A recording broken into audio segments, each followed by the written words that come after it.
अस्सलामु अलैकुम वरहमतुल्लाहि वबरकातुहू।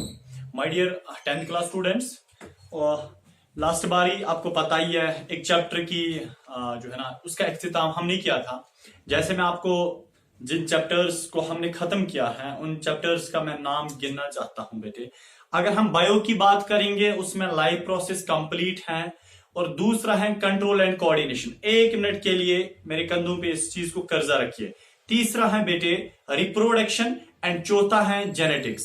ये 3 चैप्टर्स हमने कंप्लीट किए हैं। Life process, reproduction, genetics complete किए। ये बड़े बड़े चैप्टर्स हैं बायो में। अब रहता है कंट्रोल एंड कोऑर्डिनेशन की बात।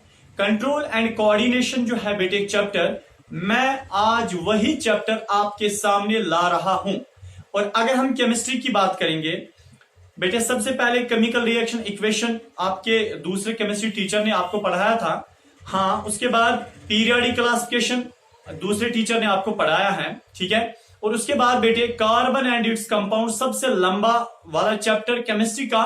और मैंने अल्हम्दुलिल्लाह अल्लाह के फजल से इंस्टीट्यूट के अंदर बाय ऑफलाइन क्लास से कंप्लीट किया। उसके सारे वीडियोस यूट्यूब पे अपलोड है। कुछ वीडियोस उसके अभी पेंडिंग है, 1-2 वीडियो, इंशाल्लाह वो मैं जल्दी करता हूं। दैट मीन्स केमिस्ट्री के बड़े बड़े 3 चैप्टर्स ऑलरेडी अपलोड हुए हैं, यानी कि हमने पढ़ाया है उनको।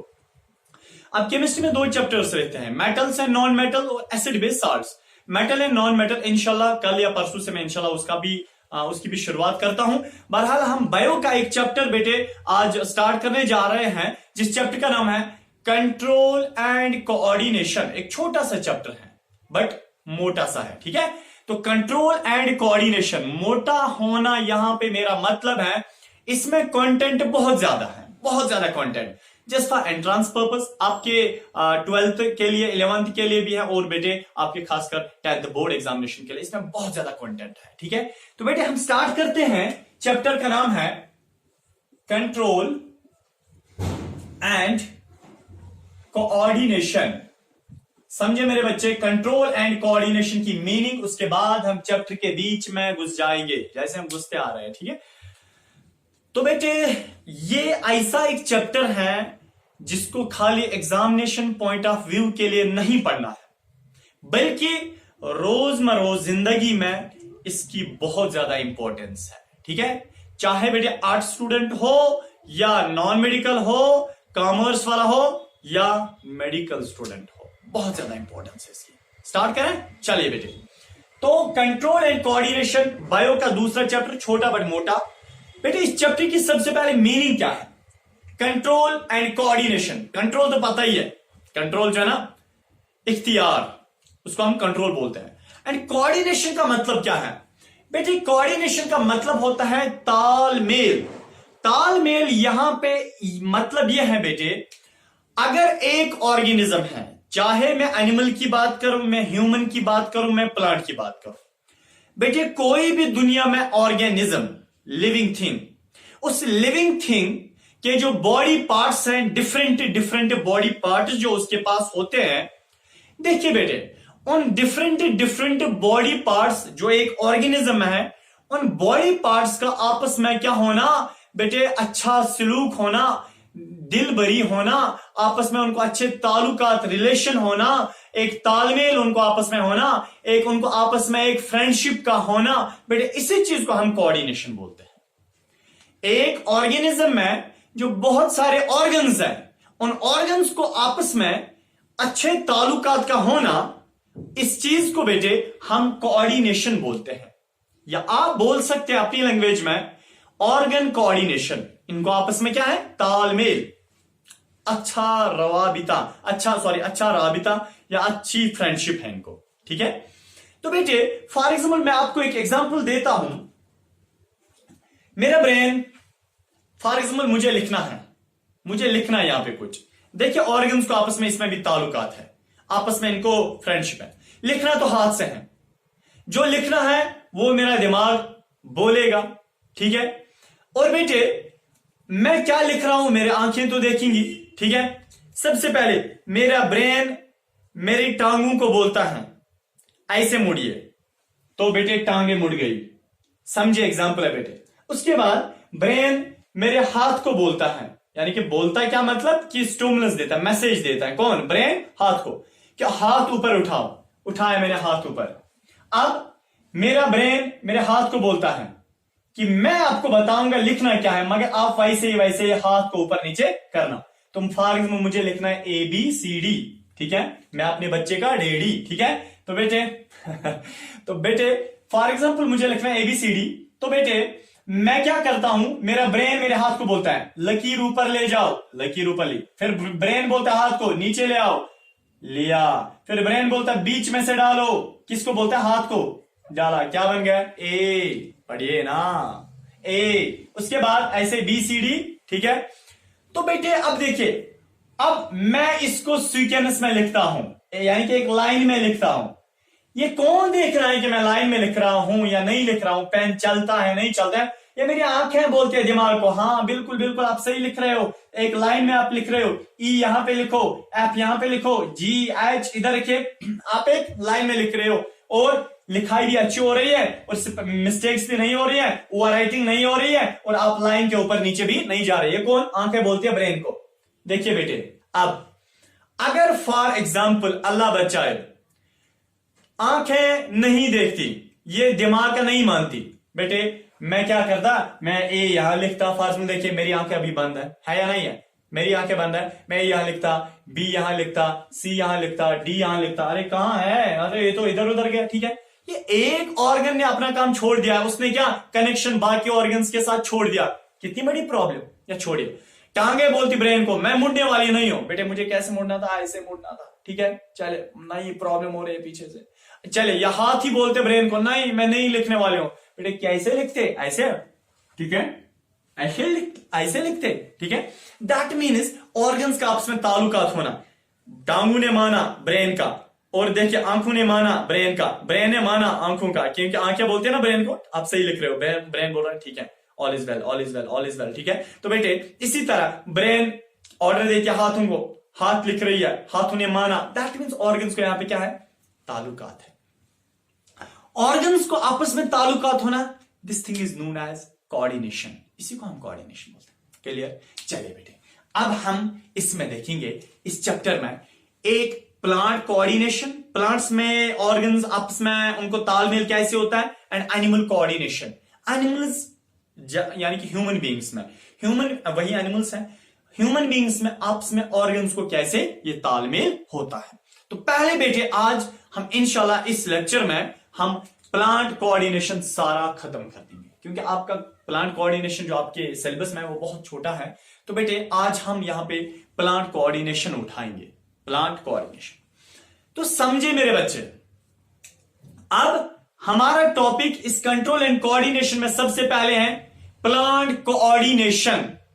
बट प्लांट कोऑर्डिनेशन को समझने से पहले मैं बेटे आपके सामने दो टर्म्स रखना चाहता हूं, बहुत ज्यादा इंपॉर्टेंट है, बहुत ज्यादा इंपॉर्टेंट, वो दोनों टर्म्स बहुत ज्यादा इंपॉर्टेंट, ऐसी इंपॉर्टेंट है बेटे, अगर आप उनको ना पढ़े ना समझे, समझना आपको पूरा चैप्टर समझ आने वाला ही नहीं है।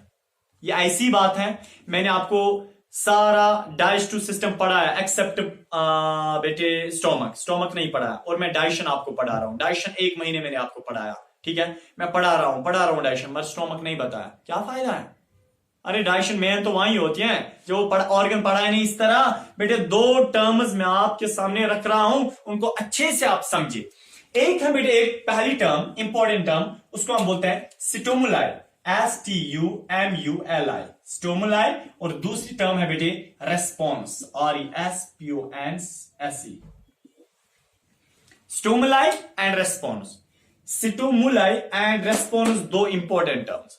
पता है स्टिमुलाई क्या होता है, देखिए बेटे, तो यहां पे की लगा हुआ है, ठीक है, अचानक से बेटे मैंने किया काम, मैंने आज अल्ले क्या हुआ, ठीक है, अरे आप परेशान मत हो जाए ना, इसी को तो स्टिमुलाई बोलते हैं, ठीक है, इसी को तो स्टिमुलाई बोलते हैं। आप क्यों ऐसे करने लगे बेटे, इसी को तो स्टिमुलाई बोलते हैं। मैंने जो ही हाथ रखा, मैंने जल्दी उठाया, स्टिमुलाई बोलते हैं, मैं समझाऊंगा। देखिए बेटे यहां पे इलेक्ट्रिक वायर है, इलेक्ट्रिक वायर, नंगी इलेक्ट्रिक वायर है, नेकेड, ठीक है, यानी कि कट है यहां पे इलेक्ट्रिक वायर। मैं अचानक से चल रहा था ऐसे, अल्ले करंट लग गई, इधर रखे बेटे, तो स्टिमुलाई है, क्या है, स्टिमुलाई। नीचे कांटा है या शीशा, टूटा हुआ शीशा है, ठीक है। तो अचानक से बेटे मैं अल्लाह ये क्या हुआ, ओ माय गॉड, ठीक है, स्टोमला है, ठीक है। मैं जंगल में बैठा था, अचानक से फोटोग्राफी कर रहा था, अचानक से नजर पे शेर, खुदाया अब तो आज नहीं बचाऊंगा, स्टोमला है, ठीक है। ऐसे बैठा था, वहां से फोटोग्राफी हो रही है मेरी, ठीक है, फोटोज उठा रहे हैं, किसी का कैमरा ऐसा है, उसने इतनी फ्लैश डाली बेटे, ऐसे मेरी आंखें बंद हो गई, मैं इवन तो सर भी पीछे ले जाओ तो आंखें बंद हो गई, क्या है, स्टोमला है, ठीक है। सर नहीं आ रहा है समझ, एग्जाम्पल तो दी बट कल्पित सैलाब हो गया, समझे मेरे बच्चे, प्यारे बच्चों। स्टोमले पता है क्या होता है, इन्वायरमेंट से, समझना, इन्वायरमेंट से जब कोई भी ऐसी मैसेज आती है, इन्वायरमेंट से जब कोई भी ऐसी मैसेज आती है जो एक ऑर्गेनिज्म को होशियार बना देती है, that message is known as स्टोमलाई। मैंने हाथ रखा था, अल्ले तो क्या चुभ गया, कांटा चुभ गया या कील चुभ गया। देखिए कील ने मुझे, कील जो है मेरे हाथों के अंदर चुभना, कील मेरे हाथों के अंदर चुभना, कील का मेरे हाथों के अंदर चुभना स्टोमलाई कहलाता है, क्योंकि इन्वायरमेंट है ना, ये मेरी बॉडी के अंदर जो भी कुछ है that's known as my environment, वो इन्वायरमेंट है। इन्वायरमेंट में अभी कील था, हाथ मैंने रखा, कील तो मेरी बॉडी के अंदर चुभ गया, बेटे मैं तो होशियार बन गया, एक्साइट हो गया। इन्वायरमेंट से कोई भी मैसेज आना जो एक ऑर्गेनिज्म को होशियार बना दे, दैट्स नोन एज स्टोमलाई। तो बेटे क्या था ये तो स्टोमलाई था ना। अब चले इधर के, अचानक बेटे इलेक्ट्रिक वायर नंगी थी, मैंने हाथ रखा, करंट लग गई। बेटे करंट इन्वायरमेंट में आता है नहीं आता है, मेरी बॉडी के बाहर जो भी कुछ है that's known as my environment. Environment से बेटे करंट आया, मेरे हाथों को लग गया, मैं तो होशियार बन गया करंट लगने से, दैट इज नोन एज बेटे स्टोमलाई है। करंट का लगना वो मेरे लिए स्टोमलाई है। चलिए मैं जंगल में बैठा था, शेर पे नजर पड़ी, मर गया। चले इधर रखे बेटे, तो शेर के ऊपर नजर पड़ना और या शेर का दिखना, शेर का नजर आना मेरे लिए स्टोमलाई है, क्योंकि मैं अब एक्साइट हो गया, मैं तो बेटे खौफ की वजह से मैं तो एक्साइट हो गया, दैट्स नोन एज बेटे शेर का दिखना मेरे लिए स्टोमलाई है। चलिए मैं बेटे चल रहा था, नीचे टूटा हुआ शीशा था, पत्थर का जमाना था, दिल टूट गया। चले बेटे तो नीचे क्या था, नीचे शीशा था, बेटे चल रहा था, शीशा तो चुभ गया पाऊ में। बेटे शीशे का चुभना, शीशा इन्वायरमेंट में आता है नहीं आता है, शीशे का चुभना मेरे लिए यानी कि स्टोमलाई है, क्योंकि उसने एक ऑर्गेनिज्म को एक्साइट बना दिया ना। तो शीशे का चुभना क्या है बेटे, ये मेरे लिए स्टोमलाई है। समझ आया। फ्लैश ऑफ लाइट वहां से आ रही, मैंने अपनी आंखों को बंद किया, उसने मुझे एक्साइट किया नहीं किया। फ्लैश ऑफ लाइट इन्वायरमेंट से आई, तो बेटे मैंने अपनी आंखों को बंद किया, क्या है, फ्लैश का आना मेरे लिए स्टोमलाई है। चलिए बेटे जरा अगर आपने अपनी मां का दूध पिया है, ठीक है, ऊपर देखिए, दिन के 12 बजे सन की ओर देखिए, आंखें खुली यानी कि ऊपर रखो। बेटे जो यहां आप उसकी ओर देख रहे हो, बादल वाले मौसम में नहीं, धूप वाले मौसम में, ठीक है। चले बेटे आपने सन की ओर देखा और आपकी आंखों पे लाइट पड़ रही है, बेटे आप अपनी आंखों को बंद करते हो, तो लाइट का आना, आपकी आंखों पे पड़ना, बेटे ये क्या है, स्टोमलाई आपके लिए। स्टोमलाई समझ आया। कोई भी ऐसी मैसेज जो एनवायरनमेंट से आती है, जो आपको होशियार बना देती है, दैट्स नोन एज स्टोमलाई। अब रेस्पॉन्स किसे कहते हैं बेटे, रेस्पॉन्स का मतलब है जब स्टिमुलाई आती है वहां से, फिर यहां से जब एक ऑर्गेनिज्म उस स्टिमुलाई को वापस जवाब देता है ना, उस चीज को हम रेस्पॉन्स बोलते हैं। जैसे यहां पे कांटा लगा हुआ था, कील लगा हुआ था, मैंने हाथ को रखा, पीछे लिया, कांटे का चुभना स्टिमुलाई है, मेरा हाथ पीछे लेना रेस्पॉन्स है। जब एनवायरनमेंट से कोई ऐसी मैसेज आती है जिससे एक ऑर्गेनिज्म एक्साइट हो जाता है, उसको आप स्टिमुलाई बोलते हैं, ठीक है, क्या बोलते हैं, स्टिमुलाई। फिर बेटे आपका वापस उस स्टिमुलाई के अगेंस्ट जवाब देना, वो क्या है, वो रेस्पॉन्स कहलाता है। क्या कहलाता है, रेस्पॉन्स कहलाता है। चले बीइंग ए टीचर मैं आपको एक और चीज बताता हूं, टीचर कभी मारता भी है, मारता है नहीं मारता है, मारा टीचर ने, टीचर का मारना स्टिमुलाई है, ठीक है। और आप फिर क्या करते हैं, अपने हाथों को, खुदाया ये टीचर क्या बलाए हैं, ठीक है बेटे, तो आपका हाथ पीछे लेना और ऐसे करना, वो रेस्पॉन्स कहलाता है, ठीक है। चलिए यहां पे इलेक्ट्रिक वायर थी, करंट का लगना, स्टिमुलाई, आपका हाथ पीछे लेना, रेस्पॉन्स। जंगल में बैठा, शेर तो दिख गया, खुदाया अब क्या करूं बेटे, शेर का दिखना, स्टिमुलाई। आपका बेटे भागना, रेस्पॉन्स। सनलाइट आ रही है बहुत ज्यादा, वो स्टिमुलाई आपके लिए, आपका आंखें बंद करना, रेस्पॉन्स है। क्लियर हुआ दो terms, stimuli and response. Now it's clear to you people, sure? चले बेटे अब देखिए, तो अब हमें इस चैप्टर में बेटे कोऑर्डिनेशन इन प्लांट्स पढ़ना है एंड बेटे कोऑर्डिनेशन इन एनिमल्स पढ़ना है। तो हम स्टार्ट करते हैं कोऑर्डिनेशन इन प्लांट्स, कि प्लांट्स में बेटे अगर प्लांट्स को हम स्टिमुलाई देंगे, लाइट डालेंगे, क्या होता है उनको, वो कैसे रेस्पॉन्स दिखाते हैं। प्लांट्स को हम बेटे काटेंगे, वो कैसे रेस्पॉन्स दिखाते हैं। प्लांट्स को हम पानी डालते हैं, वो कैसे ग्रो करते हैं बेटे। इसी को तो हम क्या बोलते हैं कि प्लांट कोऑर्डिनेशन। प्लांट कैसे कोऑर्डिनेशन करता है, सनलाइट आई, सनफ्लावर पे पड़ी बेटे, वो ऐसे सन की ओर मूवमेंट करता है, कैसे बेटे। इसी तरह आपने सुना होगा टच मी नॉट प्लांट, जिसका बॉटनिकल नाम है मिमोसा प्यूडिका। बेटे जब आप उसको हाथ लगाते हो, वो प्लांट जो है उसके लीव्स बंद हो जाते हैं। ये कोऑर्डिनेशन इन प्लांट कौन करता है उसको बंद। इतना ही नहीं, आपने एक प्लांट का नाम जरूर सुना होगा, वो बेटे इंसेक्टिवोर प्लांट है, वीनस फ्लाई ट्रैप उस प्लांट का नाम है। अब देखिए जो ही उसके अंदर इंसेक्ट चला जाता है, वो फ्लावर बंद हो जाता है। अब उसका बंद करना ये कौन करता है बेटे, अब हम यही पढ़ेंगे कि प्लांट्स में कोऑर्डिनेशन कौन करता है। अब मेरे बच्चे, मैंने आपको बताया हम उठाएंगे प्लांट्स में कंट्रोल एंड कोऑर्डिनेशन कौन सा सिस्टम करता है।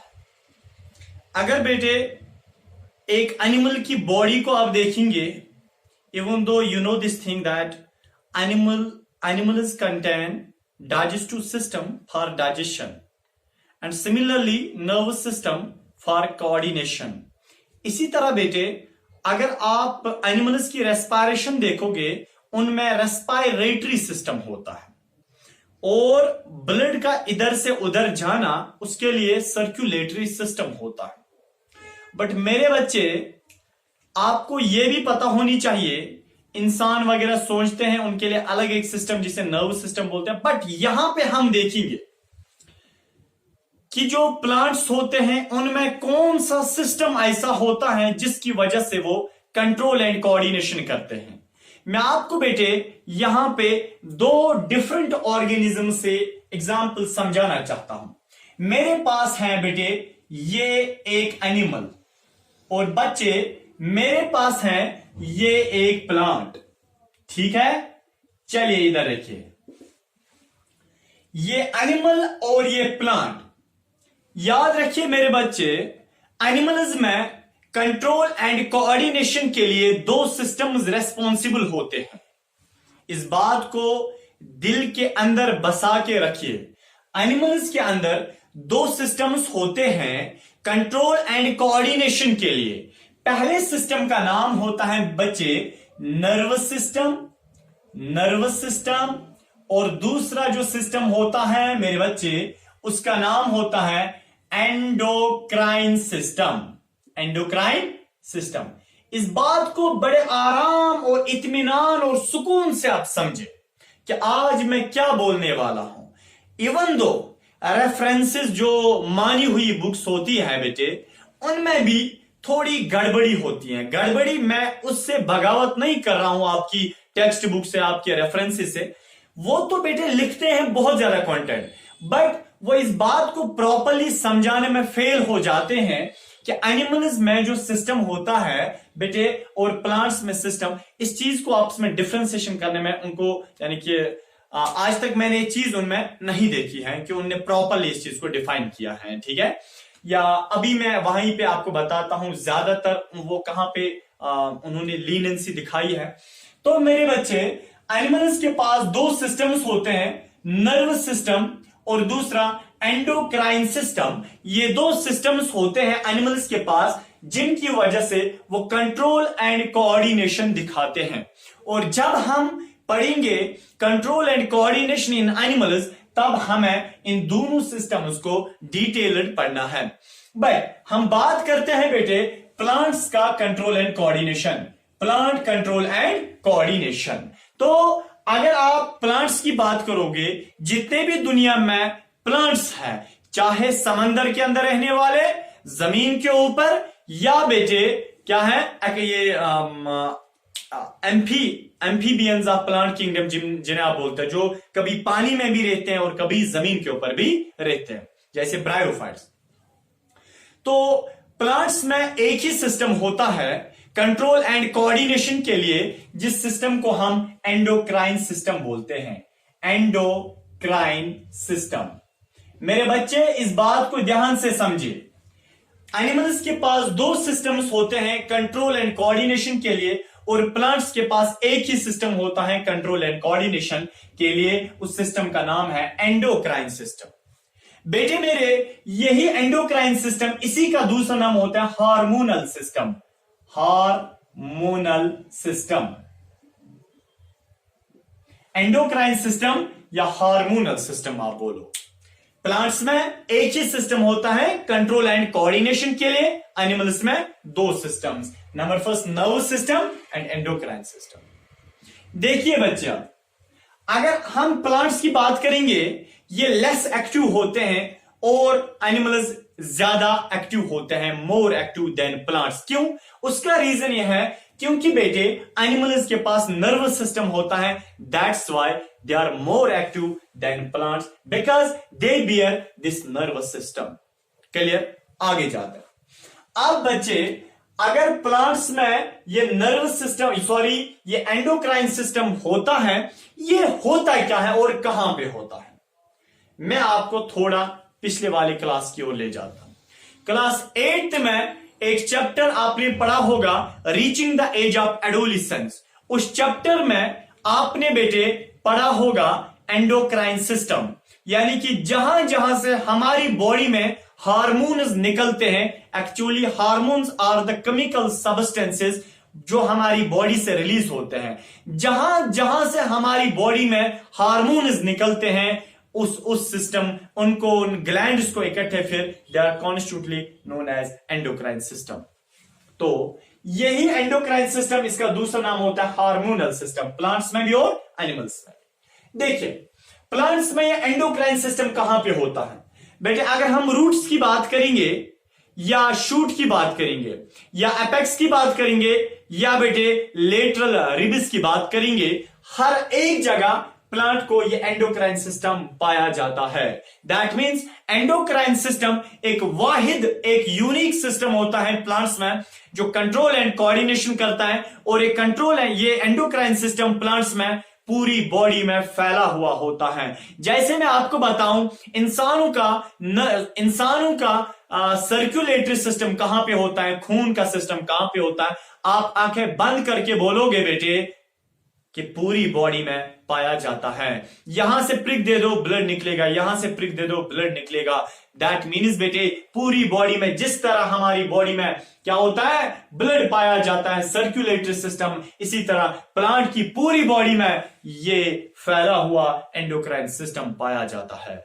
अब मेरे बच्चे, ये एंडोक्राइन सिस्टम, इसमें कौन कौन सा पार्ट होता है मुझे वो नहीं पढ़ाना है, मुझे खाली आपको ये बताना है कि प्लांट का जो एंडोक्राइन सिस्टम है ये क्या निकालता है, इसमें ऐसा क्या होता है, ऐसा इस एंडोक्राइन सिस्टम, प्लांट्स के एंडोक्राइन सिस्टम है, ऐसा क्या होता है जो प्लांट को कंट्रोल एंड कोऑर्डिनेशन कराता है। जो प्लांट के ऊपर जब लाइट पड़ती है, ये उसी लाइट की ओर मुड़ते हैं। जब इनको वाटर डालते हैं, प्लांट्स को, वाटर की ओर जाते हैं। जब आप टच करते हो प्लांट को, ये टच से दूर भागते हैं। इंसेक्ट जाता है, ये बंद हो जाते हैं। क्या होता है इस एंडोक्राइन सिस्टम में?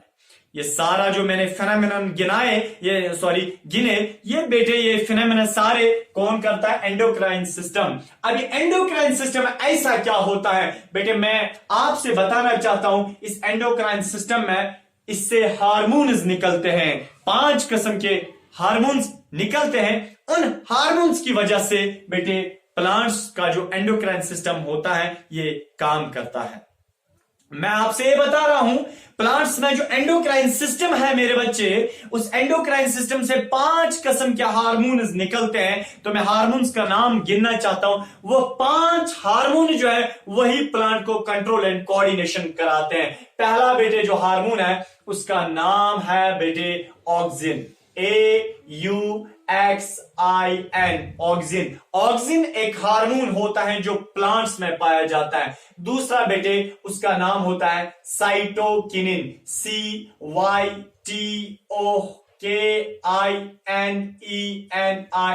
साइटोकिनिन।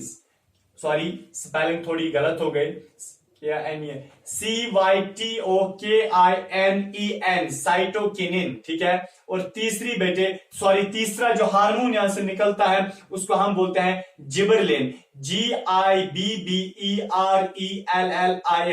जिबरलिन। और बेटे चौथा जो हार्मोन है उसको हम बोलते हैं ethylene, ETHYLENE, ethylene.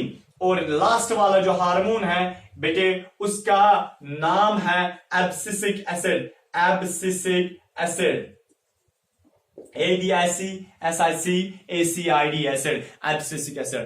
Abscisic acid को हम शॉर्ट फॉर्म में लिखते हैं ABA, ठीक है। तो बेटे प्लांट का जो एंडोक्राइन सिस्टम है जहां से प्लांट को हार्मोन्स निकलते हैं बेटे, वो कॉन्स्टिट्यूटली हम बोलते हैं उसको एंडोक्राइन सिस्टम या हार्मोनल सिस्टम। तो 5 किस्म के हार्मोन्स प्लांट से निकलते हैं, auxin, cytokinin, gibberellin, ethylene and abscisic acid. ये 5 किस्म के हार्मोन्स बेटे प्लांट की पूरी बॉडी में पाए जाते हैं। और ये 5 किस्म के हार्मोन, अरे डेली आप आते हो खाना खाओ, अभी बस 10-15 मिनट लगे, मैं खाना खाने आ रहा हूं, चले जाओ। तो मेरे बच्चे, तो ये जो एंडोक्राइन सिस्टम प्लांट्स का है, इससे बेटे क्या है, इससे हार्मोन्स 5 निकलते हैं। फिर से आप मेरे साथ गिनिए, auxin, cytokinin, gibberellin, ethylene and abscisic acid, ठीक है। ये 5 किस्म के हार्मोन्स बेटे अब एंडोक्राइन सिस्टम में आते हैं। प्लांट को यही 5 किस्म के हार्मोन्स या तो बेटे ग्रो कराते हैं और कभी यही रोक लेते हैं ग्रोथ प्लांट की, और यही फ्लावर्स भी बनाते हैं। यही बेटे सारा कंट्रोल एंड कोऑर्डिनेशन कराते हैं। मेरे बच्चे आप इतना याद रखिए, ये जो पहले वाले 4 किस्म के हार्मोन्स हैं, auxin, cytokinin, gibberellin and ethylene, याद रखिए मेरे बच्चे, ये जो पहले वाले 4 किस्म के हार्मोन्स हैं, auxin, cytokinin, gibberellin and ethylene, ये जो 4 किस्म के हार्मोन्स है, ये 4 किस्म के हार्मोन्स प्लांट को अच्छा काम कराते हैं। प्लांट में क्या बहबूदी का काम कराते हैं, प्लांट को बेटे ग्रोथ कराते हैं, प्लांट में सीड्स को डेवलप कराते हैं, प्लांट में फ्रूट्स को कलर देते हैं, प्लांट में फ्रूट को बनाते हैं, प्लांट में लीव्स को ग्रीन रखते हैं, प्लांट में लीव्स को गिरने नहीं देते हैं, प्लांट को ग्रो कराते हैं, प्लांट के रूट्स को ग्रो कराते हैं, प्लांट के शूट को ग्रो कराते हैं, प्लांट को मोटा करते हैं, प्लांट को किसी सपोर्ट के अराउंड चढ़ाते हैं। दैट मीन्स बेटे प्लांट को सिटोमेटा बंद कराते हैं ताकि वाटर लॉस ना हो जाए। दैट मीन्स मेरे बच्चे आप ये बात समझ सकते हैं कि ये जो पहले वाले 4 हार्मोन्स हैं, ये पहले वाले 4 हार्मोन्स प्लांट में बहबूदी का काम करते हैं, प्लांट में अच्छा वाला काम करते हैं। और लास्ट वाला जो काला शाहमार है, जो एब्सिसिक एसिड है बेटे, एब्सिसिक एसिड इन 4 के खिलाफ काम करता है, 4 के खिलाफ काम करता है, 4 के खिलाफ काम करता है। जैसे पहले वाले 4 प्लांट को ग्रो कराते हैं बेटे, लास्ट वाला एब्सिसिक एसिड प्लांट को क्या ग्रोथ यानी कि रोक लेता है। कौन? लास्ट वाला। समझे मेरे बच्चे, पूरा जो प्लांट है उसमें 5 किस्म के केमिकल्स निकलते हैं, 5 किस्म के हार्मोन्स निकलते हैं। ये वाले पहले वाले 4 हार्मोन्स अच्छा काम कराते हैं जो मैंने अभी गिने। लास्ट वाला हार्मोन प्लांट्स के रूट्स की ग्रोथ स्टॉप करते हैं, शूट की ग्रोथ स्टॉप कराते हैं, और लीव्स को गिरा देता है यानी कि डेसेशन ऑफ लीव्स, और स्टोमेटा को क्या ऊपर रखता है। तो फ्रूट्स को कलर बनने नहीं देता है, ये लास्ट वाला करता है। कौन? एब्सिसिक एसिड करता है। ये समझ आ रहा है मेरे बच्चे? तो प्लांट में 5 किस्म के हार्मोन्स, पहले वाले 4 जो हार्मोन्स है बच्चे, वो पहले वाले 4 हार्मोन्स अच्छा काम करते हैं, और जो लास्ट वाला हार्मोन है एब्सिसिक एसिड, ये अच्छा काम नहीं करता है, ये गंदे काम करता है। ठीक है ना, गंदे काम करता है। ठीक है, तो गंदे काम का मतलब बुरे काम ही करता है। ठीक है, बुरा तो बुरा ही काम करेगा। अब सुनिए बच्चे, अब इससे कैसे प्लांट जो है ये ग्रो वगैरह सारा करता है। बेटे आपका एक टेक्चुअल क्वेश्चन है जो आपके बोर्ड में आता है इस ऑक्सिन के बारे में। ऑक्सिन प्लांट्स को सपोर्ट के अराउंड कैसे ग्रो करता है। देखिए प्लांट्स, फॉर एग्जाम्पल यह है मेरे पास एक प्लांट बेटे, प्लांट का जो टिप होता है, टिप में ऑक्सिन पाया जाता है। क्या पाया जाता है? Auxin hormone. ये ऑक्सिन हार्मोन जो ही निकलता है टिप से, मेरिस्टेमेटिक टिश्यू से जो ही निकलता है, प्लांट ग्रो हो जाता है, ग्रो हो जाता है। समझा?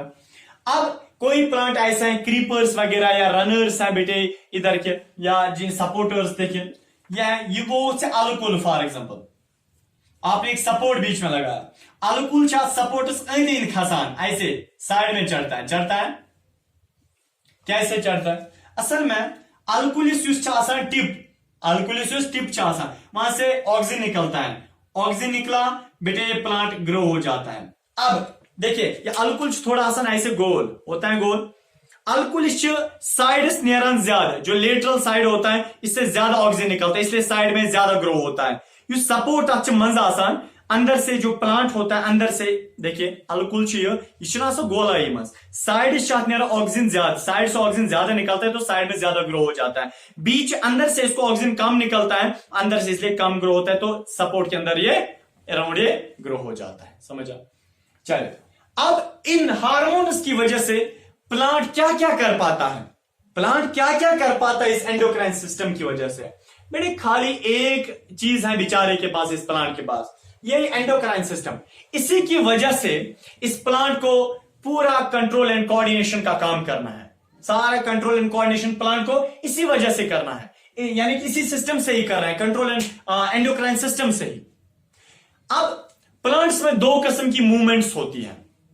असल में वो मूवमेंट्स कैसे क्यों होती हैं? क्योंकि वो मूवमेंट कंट्रोल कौन करता है? यही एंडोक्राइन सिस्टम करता है। असल में कौन? एंडोक्राइन सिस्टम के यही ये वाले auxin, cytokinin, gibberellin, ethylene and abscisic acid असल में यही करते हैं, प्लांट्स में मूवमेंट्स कराते हैं यही। That means now we can say plant जो है वो 2 किस्म की मूवमेंट शो करते हैं, 2 किस्म की मूवमेंट दिखाते हैं। बहुत इंटरेस्टिंग है। अब अभी तक ड्राई था मुझे पता है, अब बहुत यानी कि कंट्रोल एंड कोऑर्डिनेशन अगर प्लांट्स में होता है ना, तो बेटे वो प्लांट्स 2 किस्म की मूवमेंट दिखाते हैं। एक मूवमेंट को हम बोलते हैं ट्रॉपिक मूवमेंट, दूसरा होता है उसको हम बोलते हैं नास्टिक मूवमेंट। प्लांट जो 2 किस्म की मूवमेंट्स दिखाते हैं, वो 2 किस्म की मूवमेंट्स बेटे इसी एंडोक्राइन सिस्टम की वजह से है। असल में वो 2 किस्म की मूवमेंट्स इन्हीं हार्मोन्स की वजह से है।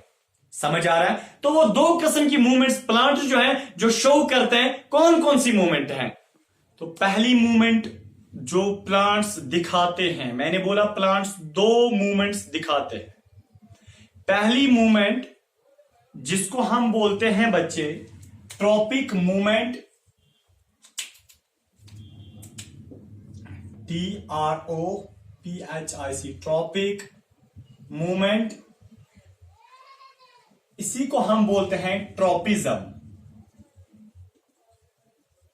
दूसरी मूवमेंट जिसको हम बोलते हैं नास्टिक मूवमेंट,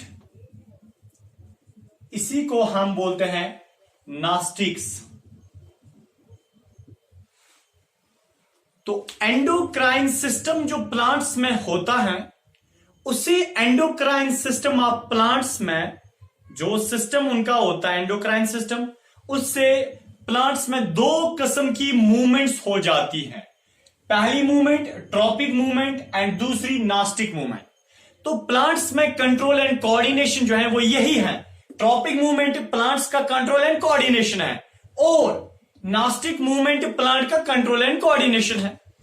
यही 2 मूवमेंट्स प्लांट्स में कंट्रोल एंड कोऑर्डिनेशन कहलाता है। अब करता कौन है ये एंडोक्राइन सिस्टम प्लांट्स का करता है। एंडोक्राइन सिस्टम में क्या होता है? 5 किस्म के हार्मोन्स होते हैं। कौन कौन? Auxin, cytokinin, gibberellin, ethylene and abscisic acid. ठीक है, अब हम देखेंगे ट्रॉपिक मूवमेंट या ट्रॉपिज्म। इसमें सबसे पहले बेटे इस टर्म को हम समझेंगे, उसके बाद हम इसके टाइप्स भी देखेंगे। अब हम बेटे सबसे पहले इसी ट्रॉपिक मूवमेंट को देखेंगे। तो क्या होता है ये ट्रॉपिक मूवमेंट, समझे बच्चे। हम अब देखेंगे ट्रॉपिक मूवमेंट को। देखिए बच्चे क्या होता है ट्रॉपिक मूवमेंट या ट्रॉपिज्म।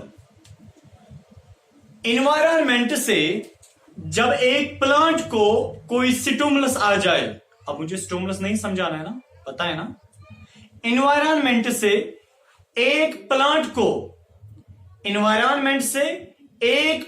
को कोई भी स्टिमुलस आना, फिर एक प्लांट उस स्टिमुलस की तरफ जाए या उसे दूर भागे, इस चीज को हम ट्रॉपिज्म बोलते हैं या ट्रॉपिक मूवमेंट बोलते हैं।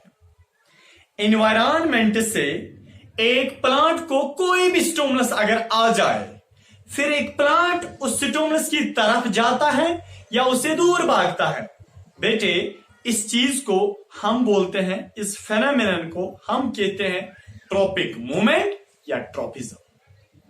क्लियर। फॉर एग्जाम्पल, यह है एक प्लांट, यहां से सन की लाइट आई, ये प्लांट का कोई पार्ट या पूरा प्लांट इस सन की लाइट की तरफ जाएगा या इससे दूर भागेगा, चाहे ये बेंड होके इसकी तरफ ऐसे मूवमेंट करेगा, ये प्लांट का कोई पार्ट, इसको भी हम ट्रॉपिज्म बोलेंगे, या अगर प्लांट का कोई पार्ट इस लाइट से दूर भागेगा, ठीक है, इसको भी हम बोलते हैं ट्रॉपिज्म। दूर भागना या स्टिमुलस की तरफ जाना, इसको हम ट्रॉपिज्म बोलते हैं। अब देखिए बच्चे, ट्रॉपिज्म के दो किस्म हैं, ठीक है। एक होता है पॉजिटिव ट्रॉपिज्म, दूसरा होता है नेगेटिव ट्रॉपिज्म। पॉजिटिव ट्रॉपिज्म का मतलब होता है अगर इन्वायरमेंट से एक प्लांट को कोई स्टिमुलस मिलती है, फिर एक प्लांट उस स्टिमुलस की तरफ अगर जाएगा, बेटे ये वाली है पॉजिटिव ट्रॉपिज्म। अगर प्लांट का कोई पार्ट उस स्टिमुलस से दूर भागता है, यह है नेगेटिव ट्रॉपिज्म। समझ आ रहा है। तो बेटे अब हमारे पास ट्रॉपिज्म के बहुत सारे टाइप्स हैं। पहली जो ट्रॉपिज्म प्लांट दिखाता है वो है बेटे फोटोट्रॉपिज्म। नेक्स्ट है कीमोट्रॉपिज्म। थर्ड है थिग्मोट्रॉपिज्म।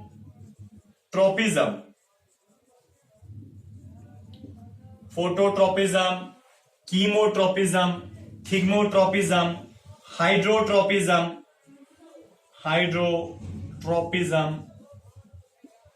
फिफ्थ है जियोट्रॉपिज्म। देखिए बेटे आप,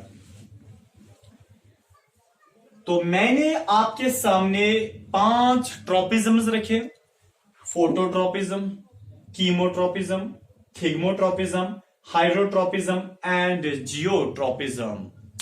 तो बेटे फोटोट्रॉपिज्म क्या होता है?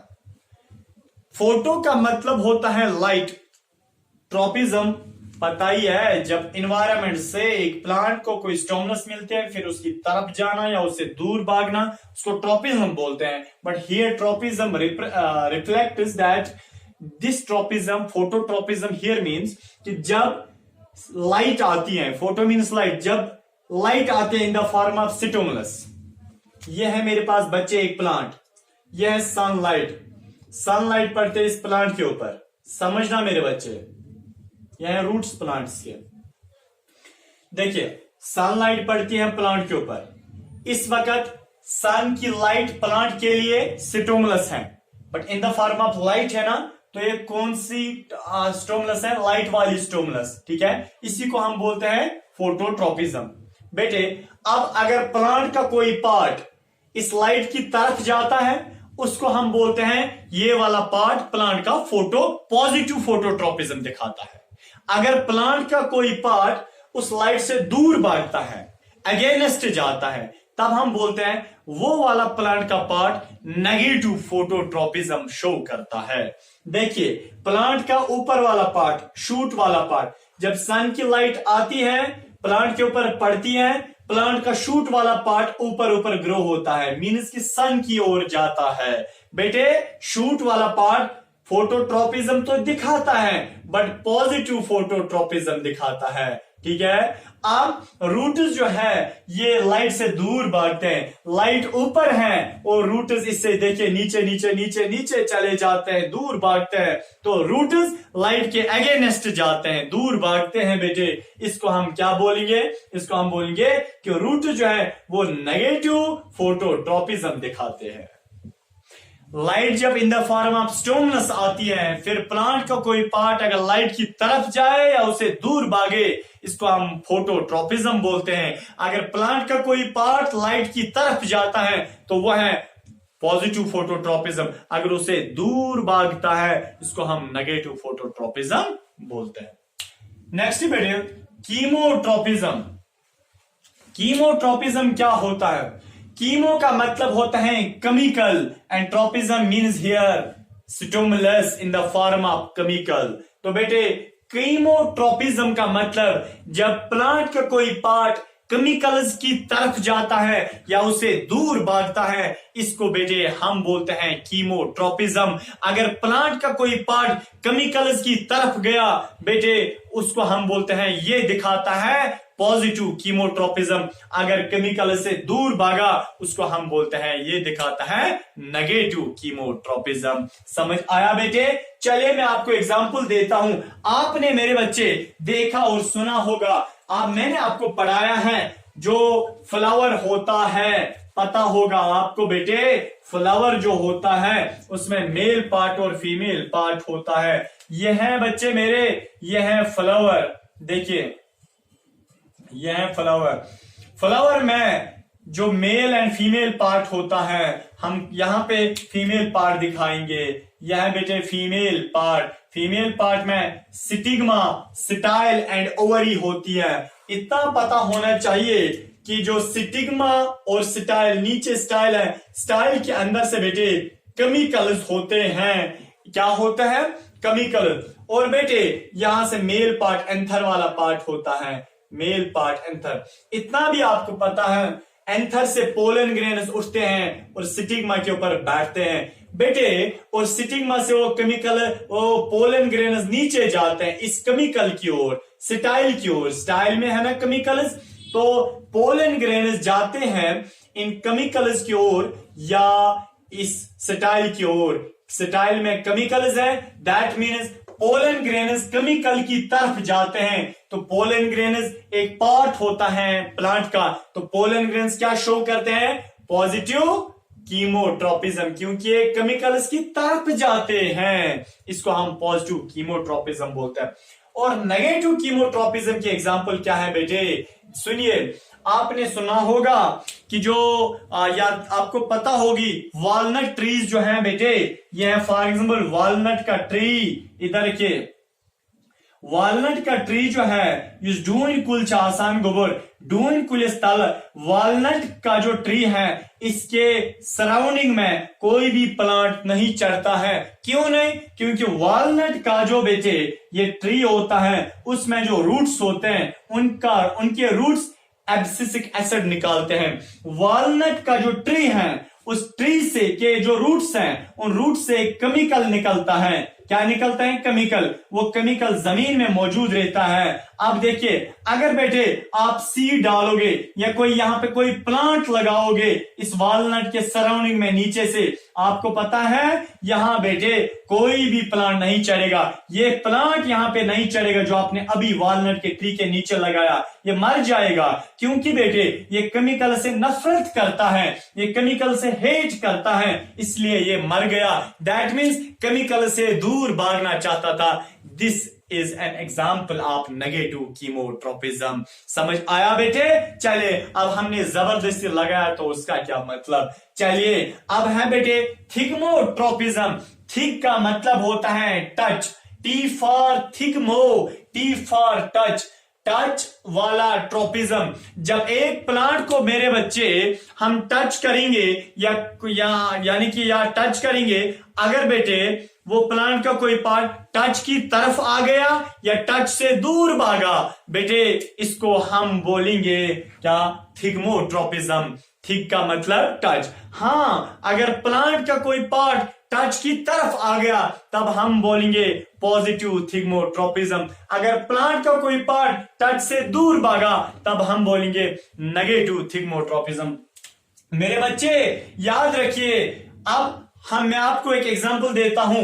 आपने सुना होगा लर कुल, आपने सुना होगा अल कुल, आपने सुना होगा दाल कुल, आपने सुना होगा टमाटर कुल। बेटे जब आपके घर वाले खेती बाड़ी का काम करते हैं, फॉर एग्जाम्पल मेरे बच्चे ये हैं अलकुल, यहाँ पे आपने अलकुल यानी कि ग्रो कराया। आपको पता है या अलकुल नीचे ऐसे नहीं रहता है, आप एक डंडा बीच में इसको लगाते हो या अलकुल इसके अराउंड फिर ऐसे ऐसे ऐसे ऐसे ग्रो करता है। दैट मीन्स बेटे ये जो डंडा आपने लगाया ना यहाँ पे, बेटे जब ये अलकुल आया इस डंडे के साथ टच किया टच किया टच किया, किसने? अलकुल ने। ये जो अलकुल है ना, इसने जब बेटे डंडे के साथ टच किया, टच करने के बाद ये अलकुल इससे मोहब्बत करता है, ये अलकुल इसके सराउंडिंग में ऐसे ऐसे चढ़ता है चढ़ता है चढ़ता है। दैट मीन्स टच की तरफ जाता है। कौन? ये अलकुल अब इस टच की तरफ जाता है। ये टच है ना, ये डंडा अब टच है, ये टच की तरफ अलकुल जाता है और इसके अराउंड चढ़ता है। दैट मीन्स अलकुल अब पसंद करता है टच को। तो अलकुल जो है ये बेटे पॉजिटिव थिग्मोट्रोपिज्म दिखाता है, पॉजिटिव थिग्मोट्रोपिज्म। और नेगेटिव थिग्मोट्रोपिज्म बेटे कुछ प्लांट्स ऐसे होते हैं जब आप उनको ऐसे ही डंडा रखोगे बीच में, वो प्लांट जो ही उसके सामने पहुंच जाते हैं, यानी कि किसके सामने? जब वो प्लांट्स बेटे उस डंडे के सामने पहुंच जाते हैं, वो फिर वहां से कट करते हैं। ऐसे क्या करते हैं? वो वहां से थोड़े दूर भागते हैं। वो बेटे क्या दिखाते हैं? वो नेगेटिव थिग्मोट्रोपिज्म दिखाते हैं। क्या दिखाते हैं? Negative thigmotropism. मैं आपको एक सिंपल से एग्जांपल देना चाहता हूं बेटे। फॉर एग्जांपल ये प्लांट चढ़ रहा था, ठीक है ना, ये प्लांट चढ़ रहा था। बेटे आपने देखा होगा कभी इसके जो रूट्स हैं नीचे कोई पत्थर आती है, अब रूट उससे पत्थर के साथ ज्वाइंट यानी कि टच हो गए, फिर वो रूट्स क्या थोड़े अपने आप को बेंड करते हैं और दूसरी तरफ से ग्रो होना स्टार्ट हो जाते हैं। दैट मीन्स वहां पे वो नेगेटिव थिग्मोट्रोपिज्म का मसला है। समझ आया? अब मेरे बच्चे जियोट्रोपिज्म क्या होता है? जियो का मतलब होता है ग्रेविटी, जियो का मतलब होता है जमीन, जियो का मतलब होता है अर्थ। अब अर्थ वाला स्टोमनस बेटे मेरे, जब प्लांट का कोई पार्ट जमीन की तरफ जाता है या जमीन से दूर भागता है, इस चीज को बेटे हम बोलते हैं जियोट्रोपिज्म। अगर प्लांट का कोई पार्ट जमीन की तरफ गया उसको हम बोलते हैं पॉजिटिव जियोट्रोपिज्म। अगर प्लांट का कोई पार्ट जमीन से दूर भागता है उसको हम बोलते हैं मेरे बच्चे नेगेटिव जियोट्रोपिज्म। मैं आपको यहीं पे एग्जांपल से समझाना चाहता हूं। यह है एक प्लांट, कोई भी प्लांट जो दुनिया में है बेटे, यहां पे आप इस प्लांट की ओर देखिए, देखिए नीचे जमीन है, ऊपर हवा है। देखिए मेरे बच्चे जो रूट्स है ये जमीन की ओर जाते हैं, मोहब्बत करते हैं, जमीन में घुस जाते हैं और घुस जाते हैं, जमीन की तरफ जाते हैं। तो रूट्स क्या दिखाते हैं? ये पॉजिटिव जियोट्रोपिज्म दिखाते हैं। क्यों? क्योंकि जमीन की तरफ जाते हैं, तो बेटे इसको हम पॉजिटिव जियोट्रोपिज्म बोलते हैं। हाँ, जो शूट वाला पार्ट है, ऊपर वाला पार्ट, ये जमीन से दूर दूर भागता है, ऊपर ऊपर हवा में जाता है, जमीन से दूर भागता है बेटे, इसको हम बोलते हैं, ये दिखाते हैं नेगेटिव जियोट्रोपिज्म। मेरे बच्चे तो मैंने आपको ये बताया कि जो प्लांट्स होते हैं इनमें एक सिस्टम होता है जिसको हम एंडोक्राइन सिस्टम बोलते हैं। एंडोक्राइन सिस्टम की वजह से ही प्लांट्स दो किस्म की मूवमेंट्स दिखाते हैं। एक वाली मूवमेंट जिसको हम ट्रॉपिक मूवमेंट या ट्रॉपिज्म बोलते हैं, उसके बाद जो दूसरी मूवमेंट है प्लांट्स में जिसको बेटे हम नास्टिक मूवमेंट बोलते हैं। नास्टिक मूवमेंट पढ़ाने से पहले मैं दिल चीर के आपके सामने एक बात रखना चाहता हूं, that tropic movements are directional movements. ये डायरेक्शनल मूवमेंट्स है, या तो स्टिमुलस की तरफ जाते हैं या उसे दूर भागते हैं। नाउ आई कैन से बेटे independently that this tropic tropic movement is a directional movement, ये स्टिमुलस की तरफ जाता है या स्टिमुलस से दूर भागता है। कौन? ये ट्रॉपिक मूवमेंट। समझ आया बेटे? अब हम दूसरी किस्म की मूवमेंट देखेंगे जिसको हम नास्टिक मूवमेंट बोलते हैं। टॉपिक है nastic movement, NASTIC, nastic movement, या जिसे नास्टिक्स भी बोलते हैं। नास्टिक्स क्या होता है ये नास्टिक मूवमेंट? तो प्लांट्स दो मूवमेंट्स दिखाते हैं, tropic movement and nastic movement. ये नास्टिक मूवमेंट क्या होता है बच्चे? सबसे पहले मैं आपको बताऊंगा this nastic movement is non directional. सब सर होता क्या है, फिर हम देखेंगे नॉन डायरेक्शनल। देखे मेरे बच्चे, नास्टिक मूवमेंट ये वो मूवमेंट होती है जब एक प्लांट को कोई स्टिमुलस मिलती है in the form of light, in the form of heat, in the form of touch, in the form of darkness. जब एक प्लांट को कोई बाहर से कोई स्टिमुलस मिलती है, मैंने अभी ट्रॉपिज्म में आपको बताया, स्टिमुलस या तो हीट के फॉर्म में होगा, या तो लाइट के फॉर्म में होगा, या तो बेटे टच के फॉर्म में होगा, या केमिकल्स के फॉर्म में होगा, या जमीन के फॉर्म में होगा, या पानी के फॉर्म में होगा या नहीं होगा। चलिए बेटे, तो अब अगर प्लांट को एनवायरनमेंट से कोई स्टिमुलस मिलती है, फिर वो प्लांट अगर उस स्टिमुलस से बेटे मेरे ये यानी कि ना दूर भागता है ना उसकी तरफ जाता है, नहीं। अगर प्लांट को एनवायरनमेंट से कोई स्टिमुलस मिलती है, फिर एक प्लांट उस स्टिमुलस की तरफ अगर जाता है या उससे दूर भागता है, इसको हम ट्रॉपिक मूवमेंट बोलते हैं। बट नास्टिक मूवमेंट क्या होता है? एक प्लांट को एनवायरनमेंट से अगर कोई स्टिमुलस मिलती है बेटे, और प्लांट ना उसकी तरफ जाता है ना इससे दूर भागता है, एक ही जगह रहता है और कोई मूवमेंट अपनी जगह दिखाता है, अपने बॉडी पार्ट की मूवमेंट नहीं कराता है, उसकी तरफ नहीं जाता है स्टिमुलस की तरफ, उससे दूर नहीं भागता है स्टिमुलस से, बल्कि जब स्टिमुलस प्लांट को मिली और प्लांट अपनी जगह कुछ मूवमेंट करता है, ना उसकी तरफ जाता है ना उससे दूर भागता है, बल्कि अपनी जगह ऐसी कोई मूवमेंट दिखाना, तो स्टिमुलस का रेस्पॉन्स दिखाना, ना उसकी तरफ जाना ना इससे दूर भागना, अपनी जगह कुछ रेस्पॉन्स दिखाना बेटे, इसी को हम नास्टिक मूवमेंट बोलते हैं। इसलिए नास्टिक मूवमेंट क्या होता है बेटा? Non directional. नॉन डायरेक्शनल इसलिए क्योंकि ये ना स्टिमुलस की तरफ जाता है ना ये दूर भागता है, अपनी जगह कोई मूवमेंट दिखाता है ना प्लांट, तो बेटे ऐसी मूवमेंट्स को हम नास्टिक मूवमेंट्स बोलते हैं। सर एग्जांपल बेटे, सबसे पहले मैं आपको एग्जांपल देना चाहता हूं। आपने सुना होगा एक प्लांट बेटे, जिस प्लांट का नाम है टच मी नॉट, मेरे साथ छेड़ो मत, ठीक है, जिसका बॉटेनिकल नाम है मिमोसा प्यूडिका, ठीक है, MIMOSSA, मिमोसा प्यूडिका, PUDICA। देखिए मिमोसा प्यूडिका क्या करता है, ये मिमोसा प्यूडिका के लीव्स है, ठीक है। अब जो ही आप उसको टच करते हो ना, वो लीव्स आपकी हाथ की तरफ नहीं आते हैं ना आपकी हाथ से दूर भागते हैं, बल्कि वो मिमोसा प्यूडिका का प्लांट अपनी जगह क्लोज होता है। देखिए स्टिमुलस कौन था स्टिमुलस? आपका हाथ, आपका टच करना स्टिमुलस था प्लांट के लिए। क्या ये मिमोसा प्यूडिका प्लांट आपके हाथ की तरफ आया? नहीं। क्या आपके हाथ से दूर भागा? नहीं। बल्कि जो ही आपने इसको टच किया, स्टिमुलस दिया बेटे, ये अपनी जगह ऐसे क्लोज हो जाता है। हो गया ना क्लोज? बेटे कौन सी मूवमेंट? ट्रॉपिक मूवमेंट या नास्टिक मूवमेंट? Nastic movement. ये नॉन डायरेक्शनल, ये दूर इधर उधर नहीं भागता, अपनी जगह कोई मूवमेंट दिखाना प्लांट को, but action of stimulus, this is known as nastic movement. एक और एग्जांपल चाहिए। एक प्लांट है, उसका नाम है Venus fly trap. Venus fly trap एक प्लांट है, वो इंसेक्ट वो खाता है, असल में खाता नहीं, वो मारता है, बस छोड़ देता है। इजराइल की तरफ है, मार देता है फिर छोड़ देता है, ठीक है। अलैहिस्सलाम। बेटे वीनस फ्लाई ट्रैप के अंदर जो ही इंसेक्ट चला जाता है ना, जो ही वैसे वीनस फ्लाई ट्रैप फ्लावर होता है, जो इसके अंदर इंसेक्ट चला जाता है बंद होता है। क्या बेटे ये स्टिमुलस की तरफ गया या दूर भागा? नहीं, बल्कि इसने अपनी जगह कोई ऐसी मूवमेंट दिखाई, इसको नास्टिक मूवमेंट बोलते हैं। समझा? चलिए बेटे, नास्टिक मूवमेंट जो है इसके भी बहुत सारे टाइप्स हैं, जैसे फोटोनास्टी, ठीक है। दूसरा है थर्मोनास्टी, थर्मोनास्टी। तीसरा है बेटे उसको हम थिग्मोनास्टी, थिग्मोनास्टी।